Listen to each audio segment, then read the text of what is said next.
Hello my friends, welcome to Finance Logic YouTube channel. My name is Evgeny. In this video we try to understand logic behind International Accounting Standards number 10, that is called events after the reporting period.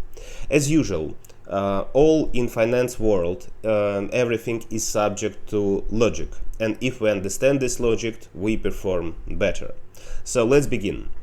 Let's define first that this standard does not pay attention to particular asset or liability. This standard is about events within some particular period.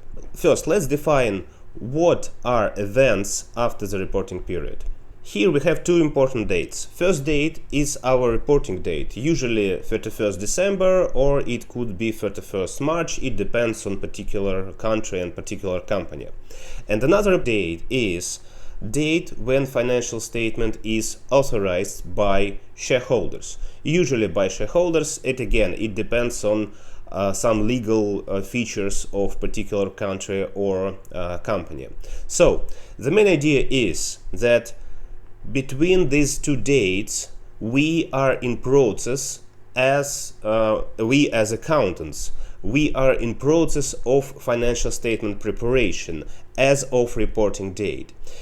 And during this period, we can make improvements to make our financial statement more relevant, more reliable, and so on. Events after the reporting period are events that occur within these dates. So these are events that happen when we are in process of financial statement preparation, because once financial statement is authorized, we cannot make any changes or updates relating to this financial statement. And the most important thing in this standard is to distinguish between two types of these events: adjusting and non-adjusting. And let me repeat again, in this period we are in process of preparing financial statement. That means that we can update it, improve it, we can make any changes that we need.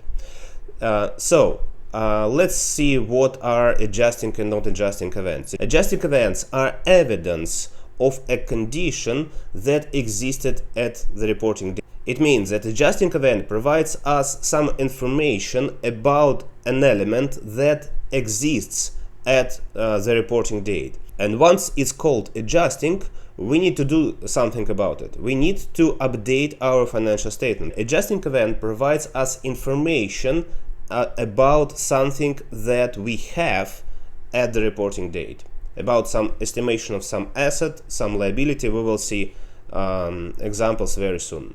Non-adjusting event, in contrast, it is evidence of a new condition that doesn't exist at the reporting date. It's absolutely new event, and if it has a very significant impact on financials of reporting company, we need to disclose it in the notes. So we don't update financial statements in response to non-adjusting events, but if it's important, if it's significant, we just write about it in special section that is called subsequent events or events after the reporting period. So let's do some practice. Adjusting or no. Assume that we have liability at the reporting date. We have provision. It means that we know that we have to pay in future, but we are not sure about the amount. And this liability is related to some claim that client made against our company. And after the reporting date, we have made a settlement of a court case that existed at the reporting date. So once we make a settlement, it means that we know amount. So court decision tells us about the amount that we have as a liability at the reporting date. So in other words, this settlement helps us to improve our financial statement and to report the most exact amount. So what do we have to do in response to the settlement? We have to adjust our financial statement, and it's very important to understand. We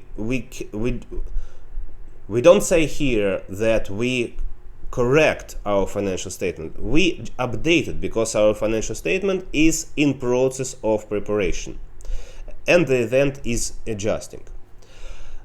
Another example. At the reporting date, we have financial assets. Let's assume that we have shares of another company. And at some date after the reporting period, we observe significant decline in market price of our financial asset. Should we do something about it or not? So let's think. Our financial asset seems to be good at the reporting date, and all problems relating to decline in its market value are related to new accounting period. So it's non-adjusting event, and once this decline is significant, we need to disclose information about it in special section, in notes to financial statement. We do not, and we update our accounting records only when this significant decrease happens, only when it actually occurs. Let's try next one.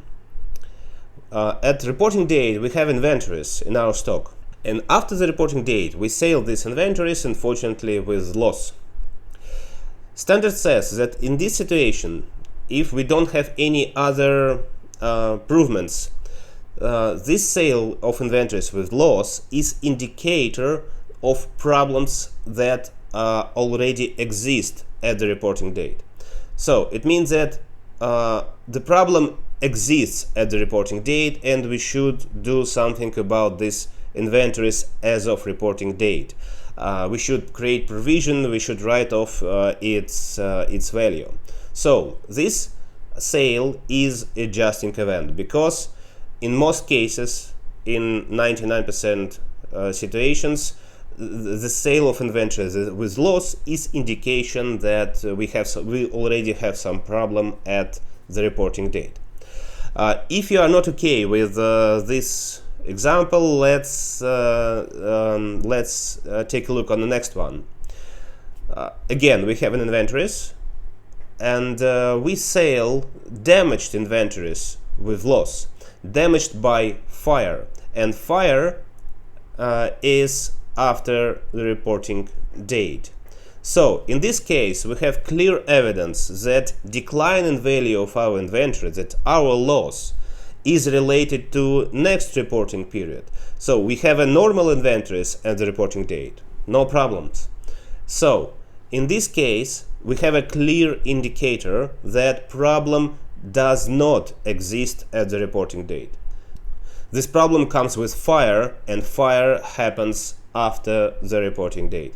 In this case, it's non-adjusting events. Actually, both these events, fire and sale of damaged by fire inventories with loss, both of them are non-adjusting events. It means that if this damage is significant, we need just to disclose it information about this event in special section called the events after the reporting period. And let's consider final one. We have receivables. So we have some clients that owe us some amounts, and after the reporting date, we discover bankruptcy of our key client. It is very similar to previous one, and we need to be very careful about such examples. We need to understand whether problem exists at the reporting date. If it does, we have to update accounting value of our receivables. In this example, we have evidence that clients' problems begins after the reporting date. So we have a clear evidence that our receivables are normal, and our receivables don't need any particular adjustment at the reporting date.